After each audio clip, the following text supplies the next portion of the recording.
അതേസമയം ഗൗതം അദാനിക്ക് വീണ്ടും തിരിച്ചടി. യുഎസിന് പിന്നാലെ ശ്രീലങ്കയിലും ബംഗ്ലാദേശിലും അദാനിക്കെതിരെ അന്വേഷണം. അദാനി ഗ്രൂപ്പുമായി ഏർപ്പെട്ട കരാറുകളിൽ പുനഃപരിശോധന നടത്തുമെന്ന് ഇരു രാജ്യങ്ങളും അറിയിച്ചു. പോർട്ട് ടെർമിനൽ, ഊർജ്ജ വൈദ്യുതി പദ്ധതികളിൽ കോടികളുടെ കരാറുകളിലാണ് അദാനി ഗ്രൂപ്പ് ഒപ്പുവച്ചിരിക്കുന്നത്. യുഎസിൽ ഗൗതം അദാനിക്കെതിരെ സമർപ്പിച്ച കുറ്റപത്രത്തിന് പിന്നാലെയാണ് വിവിധ രാജ്യങ്ങളിൽ അദാനി ഗ്രൂപ്പിനെതിരെ അന്വേഷണം ആരംഭിച്ചത്. ശ്രീലങ്കയിലും ബംഗ്ലാദേശിലും അദാനി ഗ്രൂപ്പുമായി ധാരണയിലുള്ള കരാറുകളിൽ പുനഃപരിശോധന നടത്തുമെന്ന് സർക്കാർ വൃത്തങ്ങൾ അറിയിച്ചു. ശ്രീലങ്കയിലെ തുറമുഖ വികസനത്തിനായി 50 കോടി US$ കരാറിലാണ് അദാനി ഗ്രൂപ്പ് ഏർപ്പെട്ടിരുന്നത്. ബംഗ്ലാദേശിൽ ഷെയ്ഖ് ഹസീന ഭരണകൂടം ഒപ്പുവച്ച 7 ഊർജ്ജ വൈദ്യുത പദ്ധതികളിൽ വിശദാന്വേഷണം നടത്താൻ ബംഗ്ലാദേശ് ഇടക്കാല സർക്കാർ നിയോഗിച്ച ഉന്നത സമിതി ശുപാർശ ചെയ്തു. 2009 മുതൽ 2024 വരെ ഒപ്പുവെച്ച ഊർജ്ജ പദ്ധതികളിൽ അഴിമതി നടന്നതായി തെളിവുകൾ ലഭിച്ച സാഹചര്യത്തിലാണ് അന്വേഷണം.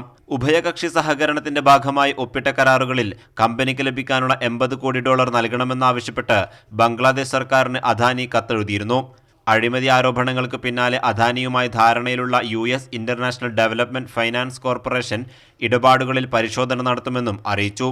അതേസമയം ഹിൻഡൻബർഗ്, US കുറ്റപത്രം എന്നീ വെളിപ്പെടുത്തലുകൾക്ക് പിന്നാലെ അദാനിക്കെതിരെ അന്വേഷണം ആവശ്യപ്പെട്ട് സുപ്രീം കോടതിയിൽ അഭിഭാഷകൻ വിശാൽ തിവാരി ഹർജി സമർപ്പിച്ചു.